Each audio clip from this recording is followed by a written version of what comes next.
Most men walk through life blind, victims of manipulation, their respect eroding, your relationships, often a battlefield where you're constantly losing. Today we rip off that blindfold. We're plunging into the core of Machiavelli's ruthless insights, arming you with a masculine strategy to dominate the mental game. Forget pleasantries. This is about raw power, the kind that commands respect, not pleads for it. If you've ever felt played, if your emotional control is a joke, if you don't embody the high-value man, this isn't just a video, it's an urgent intervention.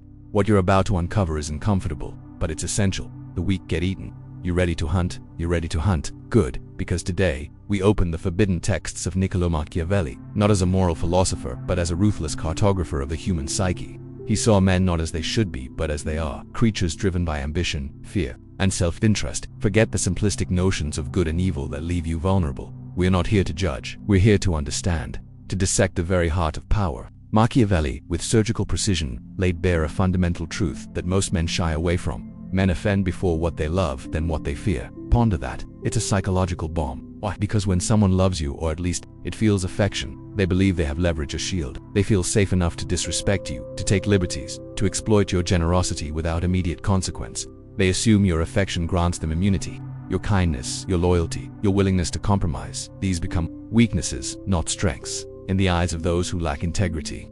This is the insidious root of much emotional manipulation. They will test your boundaries, erode your respect, precisely because they believe you won't retaliate, won't enforce consequences, won't risk losing the love, but fear. Fear in the Machiavellian sense is not about tyranny, it's about predictable consequences. It's about knowing that crossing a line will invoke a response that makes the cost outweigh the gain. It's about a clear demonstration of your masculine strategy, your inherent power, your unwillingness to be taken for granted. This isn't about being a villain. It's about recognizing the villain in others before they destroy your life. It's about building an unshakable emotional control that ensures you're never the easy target.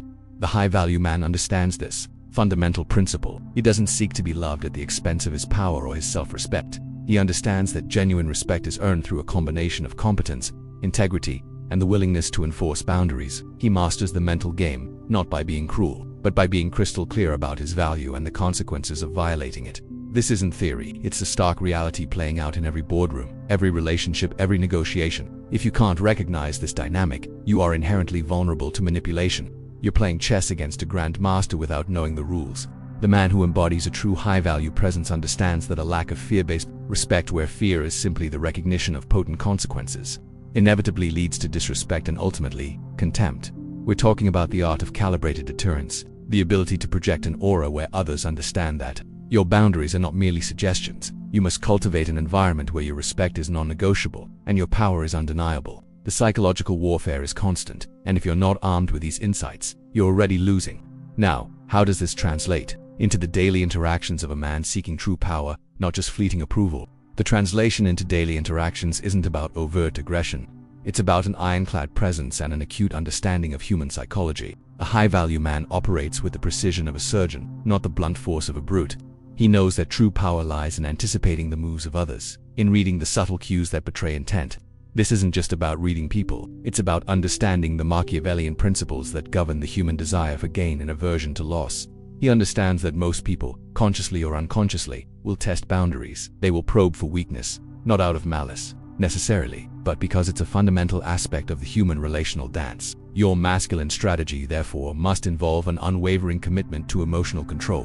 When you react emotionally, you cede power. You become predictable, a pawn in someone else's mental game. The man who maintains composure under duress, who doesn't flinch when challenged, is the one who commands respect.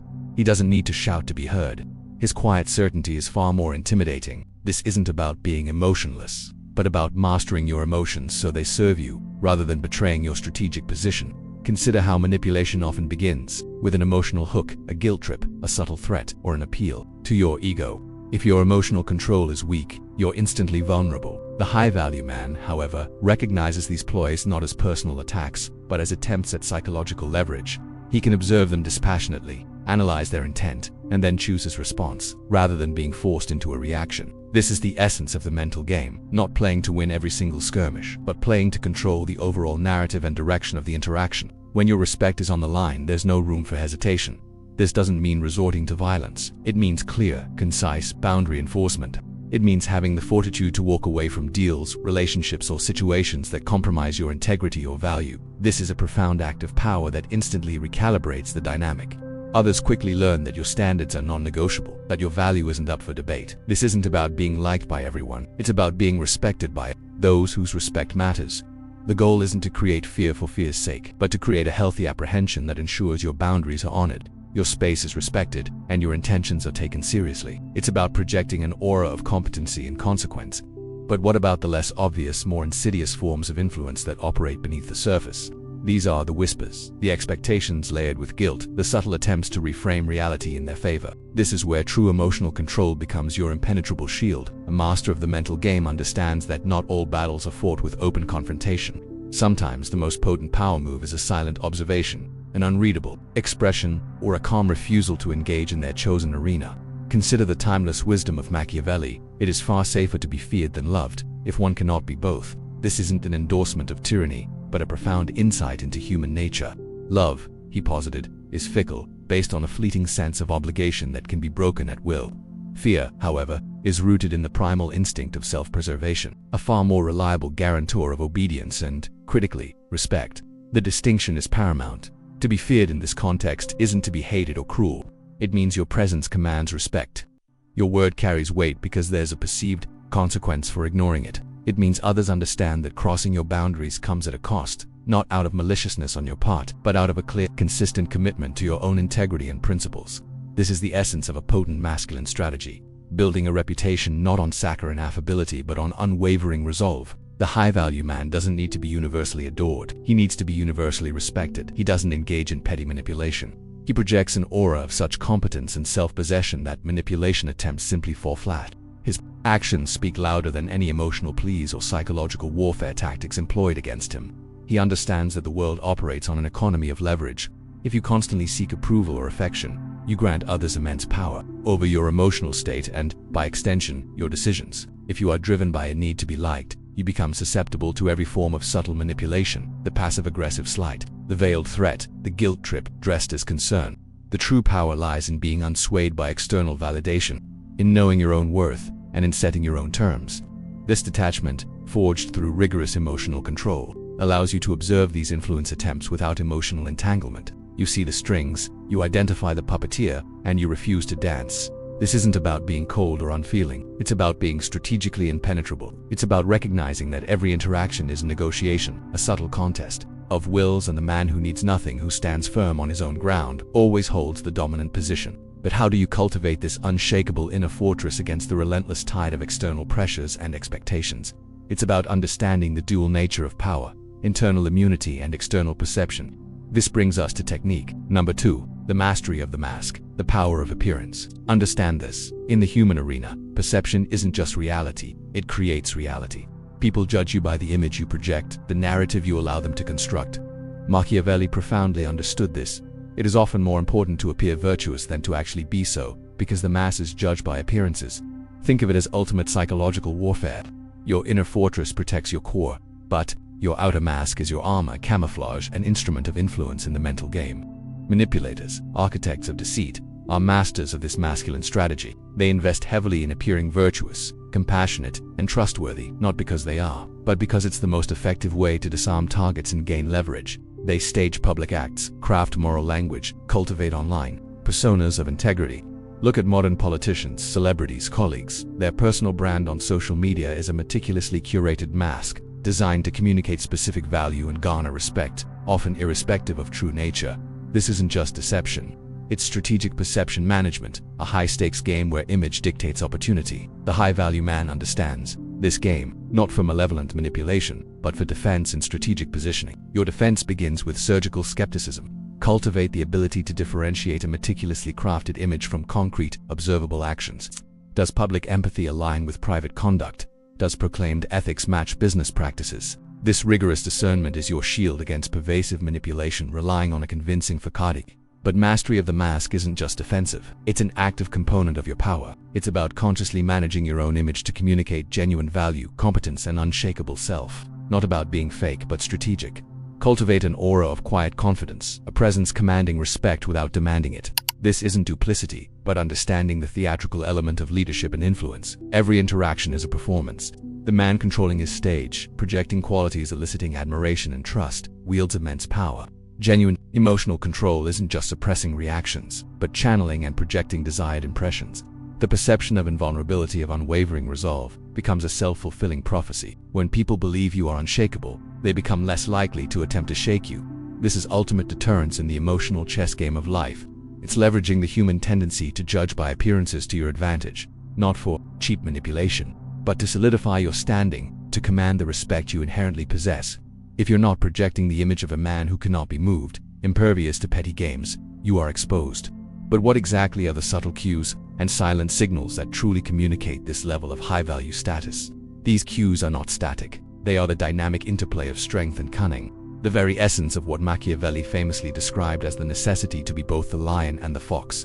The man who wields true power understands this duality profoundly. He knows that projecting an image of unshakable resolve is the lion's roar, a raw, undeniable force that commands respect and deters petty challenges. This is the foundation of your masculine strategy, the visible core of your strength. But relying solely on the lion's brute force makes you predictable. An adversary, if astute, will not meet your roar with their own. They will lay a trap, dig a pit, or find your flank. The man who is only a lion, all muscle and no mind, is destined to fall into snares, his predictable courage becoming his greatest vulnerability in this complex mental game. Conversely, the man who is only a fox, all cunning and no courage, lacks the necessary gravitas. He might be brilliant at subtle manipulation, weaving intricate schemes, and navigating treacherous political waters, but without the underlying threat of the lion's strength. His cleverness is ultimately seen as weakness or cowardice. People will not truly respect him. They will merely tolerate his guile until an opportunity arises to discard him. His emotional control might be impeccable, but without a backbone of conviction and the capacity for direct confrontation, he will never truly be perceived as a high-value man. His strategic maneuvers, however brilliant, will lack the weight of genuine power. The master, the true high-value man, integrates both natures seamlessly. He is the embodiment of dynamic power. He knows when to bare his teeth, when to confront directly, and when to be fiercely unwavering in his principles. The lion in its full, majestic assertion, yet, simultaneously he possesses the fox's shrewdness, the ability to anticipate moves, to adapt, to feign, to withdraw, or to strategically manipulate perceptions without resorting to cheap tricks. This isn't duplicity. It's a sophisticated understanding of human nature and the complex emotional chessboard you navigate daily. It's knowing that true influence isn't just about force, it's about intelligent application of that force. Your ultimate self-defense in this arena is the ability to instantaneously recognize which animal stands before you. Is it a blustering, prideful lion trying to dominate through sheer presence, or a slippery, calculating fox attempting to outwit you through misdirection? And, crucially, you must cultivate your own duality. Your firm principles are the lion's immovable will. Your intelligence and adaptability are the fox's unparalleled cunning. This constant calibration, this internal dance between unwavering strength and fluid astuteness is where true power resides.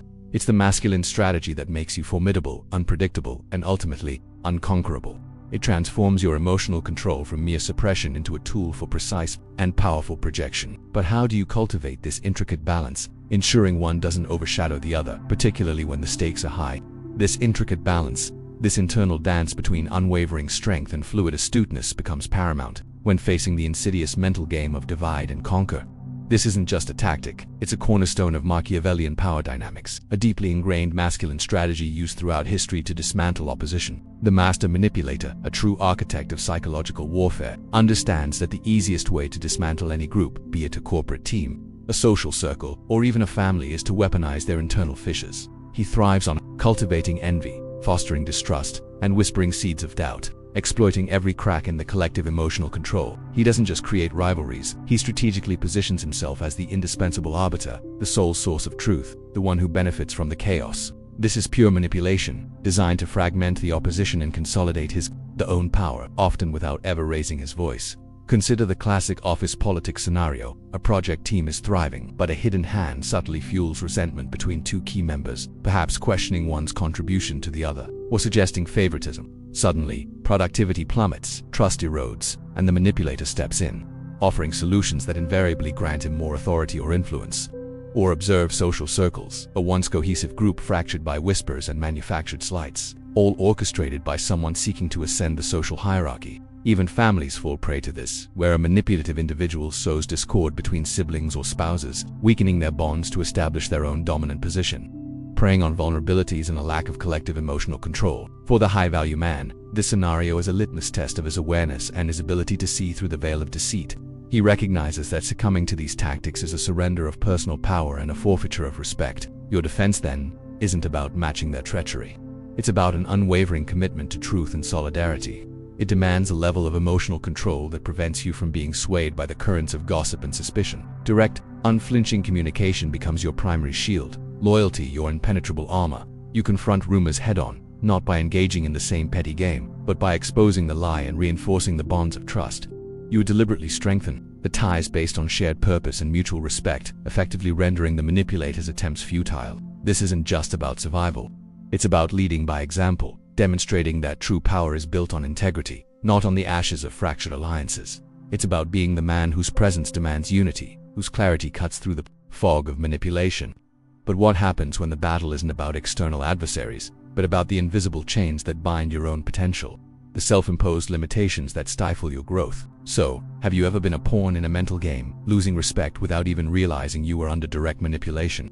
Tell me below. To truly embody the high-value man, understanding these subtle layers of power is crucial, a lesson Machiavelli himself would commend. Master your emotional control, and you master your destiny. Subscribe and hit that bell, because only then will you continue to learn the masculine strategy and profound insights that most men never discover. Up next, we tackle the internal, mental game, freeing yourself from the invisible chains that stifle growth. Until then, stay sharp.